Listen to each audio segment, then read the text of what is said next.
Assalamualaikum warahmatullahi wabarakatuh.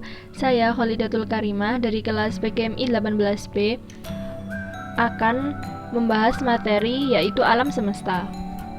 Yang pertama, pengertian dari alam semesta yaitu sebagai keseluruhan ruang dan waktu dan isinya. Isi tersebut terdiri dari semua energi dalam berbagai bentuk, termasuk radiasi elektromagnetik dan materi.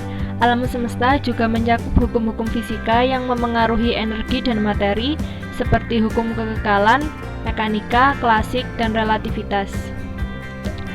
Alam semesta sering didefinisikan sebagai keseluruhan keberadaan atau segala sesuatu yang ada, segala sesuatu yang telah ada, dan segala sesuatu yang akan ada.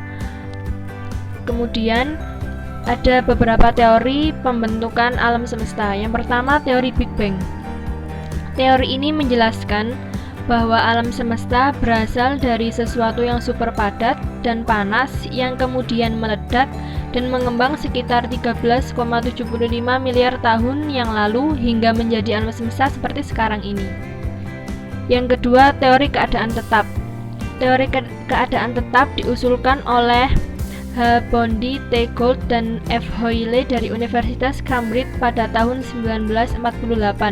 Menurut mereka, alam semesta ini tidak ada awal dan akhirnya. Alam semesta selalu terlihat sama seperti sekarang. Teori ini menganggap bahwa alam semesta tidak terhingga luas serta usianya. Teori ini sempat populer di awal abad ke-20. Kini teori tersebut banyak menerima penolakan dari para fisikawan.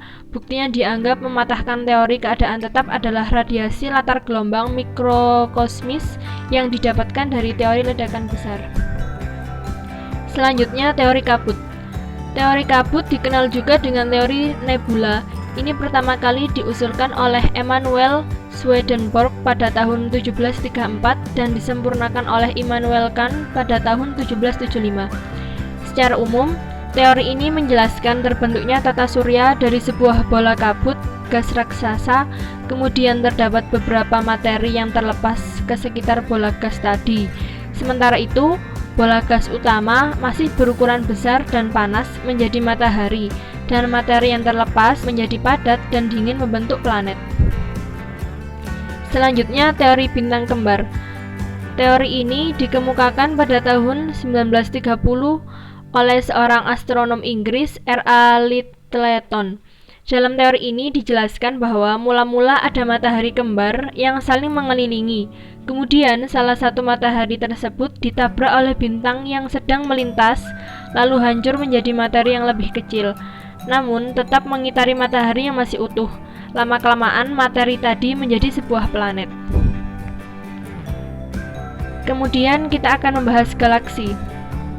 Galaksi adalah sebuah sistem masif yang terikat gaya gravitasi yang terdiri dari bintang dengan segala bentuk manifestasinya, antara lain bintang neutron dan lubang hitam, gas dan debu medium antar bintang, dan materi gelap, komponen yang penting namun belum begitu dimengerti.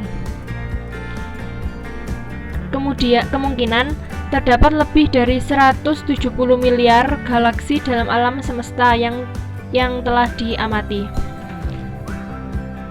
Ruang antar galaksi diisi oleh gas tipis dengan kerapatan massa kurang dari 1 atom per meter kubik. Sebagian besar galaksi diorganisasikan ke dalam bentuk hierarki himpunan yang disebut kelompok dan gugus, yang pada gilirannya membentuk himpunan besar yang disebut gugus raksasa. Dalam skala terbesar, himpunan-himpunan ini umumnya tersusun dalam lapisan dan untaian yang dikelilingi oleh kehampaan yang sangat luas. Ada beberapa macam galaksi. Yang pertama yaitu galaksi Bima Sakti.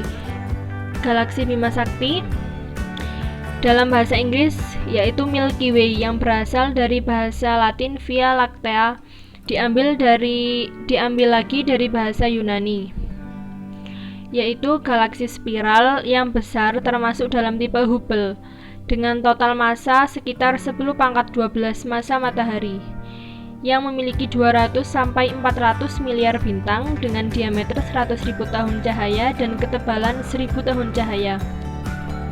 Jarak antara matahari dan pusat galaksi diperkirakan 27.700 tahun cahaya. Di dalam galaksi Bima Sakti terdapat sistem tata surya yang di dalamnya terdapat planet bumi, di mana tempat kita tinggal. Diduga pusat galaksi bersemayam di lubang hitam atau black hole supermasif. Kemudian kecepatan orbit tata surya dalam Bima Sakti adalah 217 km per sekon. Kemudian galaksi IC 1011 diketahui menjadi galaksi terbesar di alam semesta dengan diameter 4 juta tahun cahaya dengan jarak 1045 miliar tahun cahaya dari bumi. Galaksi eliptis supraksasa di pusat gugus Abell 2029 ini diperkirakan sekitar 2000 kali lebih besar dari galaksi Bima Sakti dan juga memiliki lubang supermasif terbesar yang diketahui manusia. Kemudian galaksi Hercules A dikenal sebagai objek pemancar radio paling terang di konstelasi Hercules. Hercules A memancarkan hampir 1 miliar kali lebih banyak kekuatan dalam panjang gelombang radio daripada matahari. Galaksi Hercules A memiliki diameter 1,5 juta tahun cahaya dengan jarak 2,1 miliar tahun cahaya dari bumi. Diketahui juga galaksi Hercules A lebih dari 1000 kali lebih besar dari galaksi Bima Sakti. Selanjutnya, galaksi Abell 2261 atau biasa juga disebut dengan A2261 BCG merupakan galaksi elips besar dan paling terang di klaster Abell 2261. Galaksi Abell 2261 diperkirakan memiliki diameter 1 juta tahun cahaya dengan jarak 3 miliar tahun cahaya dari bumi. Kemudian galaksi ESO 30617 merupakan galaksi elips raksasa kelompok fosil di konstelasi Kolumba. Galaksi ini berdiameter 1 juta tahun cahaya dengan jarak 0,5 miliar tahun cahaya dari bumi.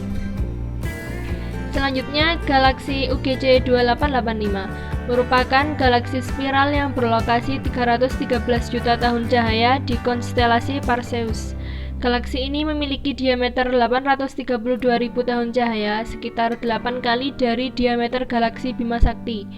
UGC 2885 memiliki jarak sekitar 313 juta tahun cahaya dari bumi. Ini merupakan gambar dari galaksi yang telah disebutkan tadi. Ada galaksi Bima Sakti, galaksi IC 1011, galaksi Hercules A, galaksi Abell 2261, galaksi ESO 30617, kemudian galaksi UGC 2885. Materi selanjutnya yaitu nebula. Nebula dari bahasa Latin artinya kabut. Nebula terbentuk dari berbagai hal dan jenisnya juga berbeda-beda. Kebanyakan nebula terbentuk dalam wujud nebula emisi. Nebula emisi yang berisikan gas-gas terionisasi disebut daerah HII. Nebula seperti ini terbentuk ketika bintang yang baru saja terbentuk mengionisasi gas yang ada di sekitarnya sehingga menciptakan nebula emisi. Nebula seringkali juga terbentuk dari bintang-bintang seperti matahari saat mereka menuju kematiannya, yaitu tahapan katai putih. Nebula ini biasa disebut nebula planeter. Ini adalah contoh dari gambar nebula. Yang pertama yaitu nebula semut, kemudian nebula helix, kemudian nebula cincin, selanjutnya nebula omega, nebula telur, dan yang terakhir nebula kepiting. Bintang. Bintang merupakan benda langit yang memancarkan cahaya. Terdapat bintang semu dan bintang nyata. Bintang semu adalah bintang yang tidak menghasilkan cahaya sendiri, tetapi memantulkan cahaya yang diterima dari bintang lain. Bintang nyata adalah bintang yang menghasilkan cahaya sendiri. Secara umum, sebutan bintang adalah objek luar angkasa yang menghasilkan cahaya sendiri, atau bintang nyata. Ini adalah contoh bintang yang ada di planet kita, yaitu matahari. Kemudian Pleiades, sebuah gugus terbuka di rasi bintang Taurus. Nah, sekian dari penjelasan saya. Terima kasih, semoga bermanfaat.